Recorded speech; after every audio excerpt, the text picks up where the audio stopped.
एक फूल की चाप पढ़ा रही थी, इसका भाग 4 पढ़ा रही हूँ ऑलरेडी। गुड मॉर्निंग चिल्ड्रन, आपकी हिंदी कक्षा में आपका स्वागत है। मैं एक फूल की चाप पढ़ा रही थी। मैंने 3 पार्ट पढ़ा दिया था, चौथा पार्ट आज मैं पढ़ाने जा रही हूँ। और इसके कवि हैं सियाराम शरण गुप्त, मैथिली शरण के छोटे भाई। जन्म 4 सितंबर 1895, स्थान चिरगांव, पिता सेठ रामचरण कनकने, मृत्यु 9 मार्च 1963।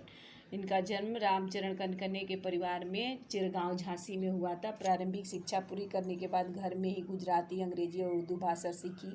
1929 में राष्ट्रपिता महात्मा गांधी और कस्तूरबा गांधी के संपर्क में आए।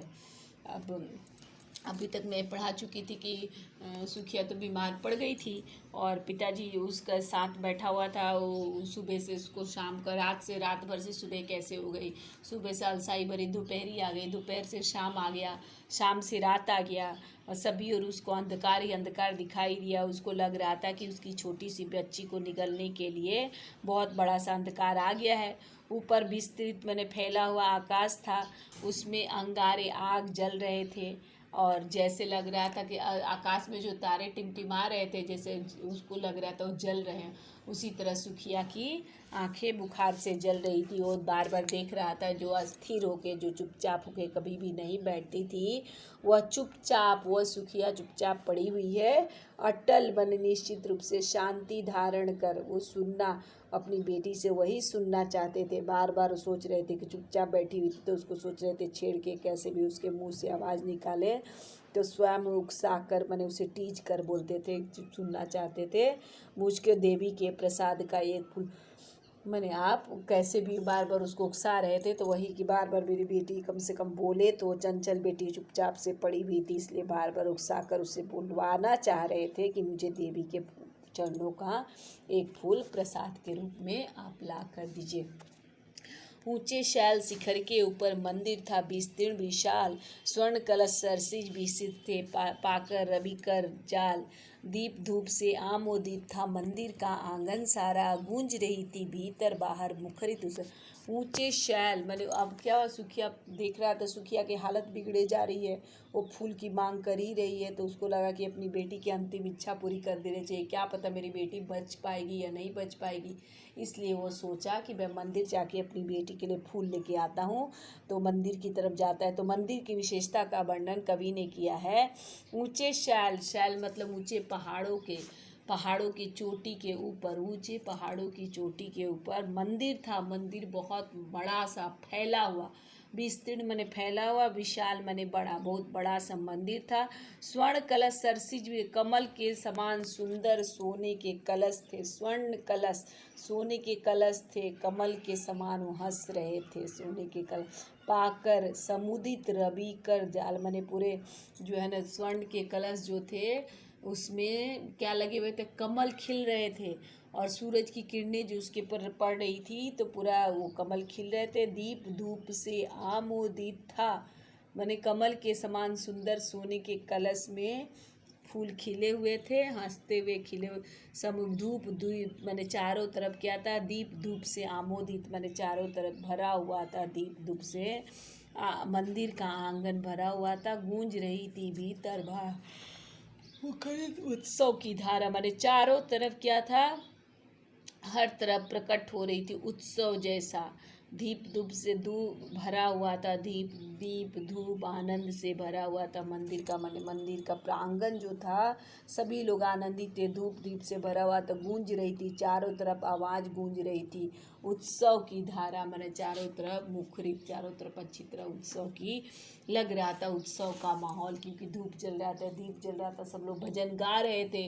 तो ऐसे लग रहा है कि उत्सव हो रहा था, चारों तरफ उत्सव की धारा जैसे सुनाई दे रही थी, लग रहा था कोई त्योहार मन रहा है। वही बोले ऊंचे शैल माने ऊंचे पर्वत के शिखर पे मंदिर था, विस्तृण माने फैला हुआ, विशाल माने बड़ा, स्वर्ण कलश सोने के कलश थे, कमल के फूलों से खुश हो रहे, हंस रहे थे, उस माने सूरज की किरणें उसके ऊपर पड़ रही थी तो सोने के कलश जो है ना खिल रहे थे। धूप दीप से आमोदित था, धूप और दीप से भरा हुआ था मंदिर का धूप दीप से आनंदित था। मंदिर का प्रांगण जो है धूप दीप से भरा हुआ था, गूंज रही थी और चारों तरफ उत्सव की आवाज़ जैसा गुंजायमान हो रहा था। इस पंक्तियों में कवि कहते हैं कि ऊंचे पर्वत की चोटी के ऊपर विशाल मंदिर था, फैला हुआ मंदिर था। उसके कलश स्वर्ण से बने हुए थे और उस पर सूर्य की किरणें सुशोभित हो रही थी। किरणों से जगमगाता हुआ कलश ऐसा हंसता हुआ प्रतीत हो रहा जैसे सूरज के मैंने सूरज की किरणें जो पड़ रही थी तो कलश ऐसे हंस रहा था, ऐसे जगमगा रहा था जैसे सूरज की किरणों को पड़ने से कमल का फूल खिल उठा हो। मंदिर में धूप और दीप जल रहे थे, उसके अंदर बाहर उत्सव का वातावरण, मैंने मंदिर में धूप दीप जल रहे थे, अंदर बाहर देखने से क्या है उत्सव जैसा वातावरण दिखाई दे रहा था। आगे मैं पढ़ा रही हूँ। भक्त वृंद मृदु मधुर कंठ से गाते थे संभक्ति मुदमय, पतित तारिणी पापहारिणी माता तेरी जय जय जय। पतित तारिणी तेरी जय जय मेरे मुख से भी निकला, बिना बड़े ही मैं आगे को जाने किस बल से ढिकला। मैंने भक्त वृंद मैंने वहाँ के भक्त लोग, भक्तों का समूह, मृदु मधुर माने कोमल और मीठे स्वर में मीठे कंठ से सब जो है ना माता की भक्ति गा रहे थे। क्या गा रहे थे? पतित तारिणी पाप हारिणी माने गिरे हुए को उद्धार करने वाली, पापों को हरण करने वाली माता तेरी जय हो। पतित तारिणी तेरे, उसके मुँह से अचानक सुखिया का पिता ये इतना सुंदर भजन, इतना सुंदर खुशीपूर्वक भजन सुना तो उसके मुंह से भी आवाज़ निकल गया, पतित तारिणी तेरे जय जय। उनके मुंह से निकला बिना बड़े ही, और नहीं चाहते हुए अपने आप वो आगे की तरफ बढ़ गए। जान लग रहा था पीछे से किसी ने धक्का दे दिया, पीछे से ज़बरदस्ती धक्का देके किसी ने पहुंचा दिया। वही बोले पतित तारिणी तेरी जय जय, मैंने पतितों का तारण करने वाली तुम्हारी जय जय हो मेरे मुख से निकला, मैंने उनके मुख से निकला। अब बिना बढ़े मैंने बिना आगे बढ़े ही जाने लगा कि कोई उनको धक्का दे दिया, वो आगे चली। मेरे दीप फूल लेकर वे अम्बा को अर्पित करके, मैंने हाथ में उसने क्या लिया था? सुखिया के पिता ने हाथ में दीप लिए थे, फूल लिए थे, तो दीप फूल ले लिया पुजारी ने, अम्बा को मैंने माँ को अर्पित मैंने चढ़ा दिया, और प्रसाद जब उसको अंजलि भर के दिया। दीप उनका फूल लेके माँ अम्बा को चढ़ा के, माता को चढ़ा के पुजारी ने, क्योंकि वो माँ का मंदिर था, माँ को चढ़ा के पुजारी ने प्रसाद जब अंजलि भर के दिया तो पुजारी सुखिया के पिता उसको लेना भूल गया। परम लाभ था पाकर मैंने बहुत खुश हो गया।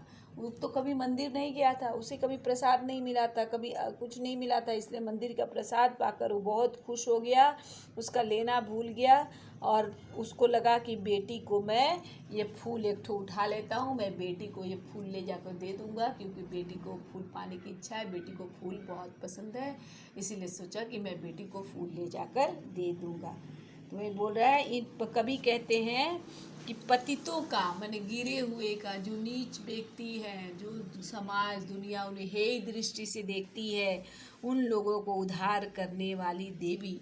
मैंने सभी वैसे गा रहे थे कि मंदिर के अंदर जैसे ही किया सब गा रहे थे कि पतितों का उद्धार करने वाली, पापों को समूल नष्ट करने वाली देवी हम तेरी माने हम सभी तेरी जयकार करते हैं।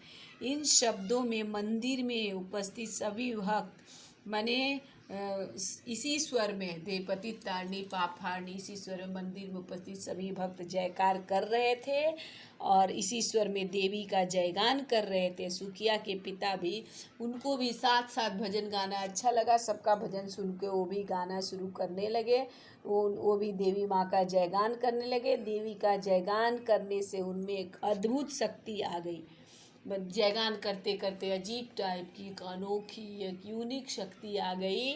और वो क्या है, शक्ति आ गई, और वो जो फिर से क्या किए उन देवी के सामने, जिससे वो देवी के बिना बढ़े ही देवी के सामने अपने आप पहुंच गए। उन्होंने देवी को सामने धूप दीप अर्पित कर दिए। उसके बाद वो पूजा का फूल उठाना चाहे, पुजारी ने पूजा का प्रसाद दिया, परंतु फूल पाने की खुशी में, फूल जो उन्हें मिल गया पुण्य फूल, तो खुशी में प्रसाद लेना भूल गया, क्योंकि उनको लगा कि मैं घर जाऊंगा और जल्दी से अपनी बेटी को ये पुण्य फूल दे दूंगा, है ना। तो कैसे मंदिर में सुखिया के पिता जाते हैं तो भक्त लोग मधुर कंठ में पतितारिणी पापहारिणी गा रहे थे, माता तेरी जय जय जय। अनायास ही इनके मुंह से वही शब्द निकलने लगता है, पतितारिणी आकरणी, और अजीब एक दैवी शक्ति लगता है उनके सामने उनके पास आ जाती है। वो उसको धक्का नहीं देते हैं, लगता है खुद ही धक्का खा जाते हैं, खुद ही चले जाते हैं, बढ़ते नहीं है लेकिन पीछे से लगता है खुद चले जाते हैं। और उनके धूप दीप को लेकर अम्बा को अर्पित कर देते हैं, पुजारी माता को दे देते हैं अंजलि भर के। तो उसका लेना भूल जाते हैं इतना लाभ पाकर, और सोचते हैं कि जैसे फूल मिल जाता है तो प्रसाद लेना ही भूल जाते हैं। उनके मन में इच्छा जागृत होती है, बेटी के बारे में सोचने लगते हैं, सोचते हैं काश मैं जल्दी से घर जाऊं और बेटी को ये पुण्य फूल दूं, पुण्य प्रसाद जो पुण्य पुष्प जो है वो दूं, क्योंकि मेरी बेटी की इच्छा प्रसाद पाने की नहीं है, मेरी बेटी की इच्छा फूल पाने की थी। इसीलिए वो फूल लेना प्रसाद लेना पुजारी से भूल जाते हैं। अब पुण्य पुष्प लेके वो सोचते हैं मैं घर को वापस चला जाऊं। धन्यवाद बेटा, आज इतना ही तक। अच्छे से रहिए, घर में रहिए, स्वस्थ रहिए, खुश रहिए, सुरक्षित रहिए और थोड़ा बहुत पढ़ाई कीजिए।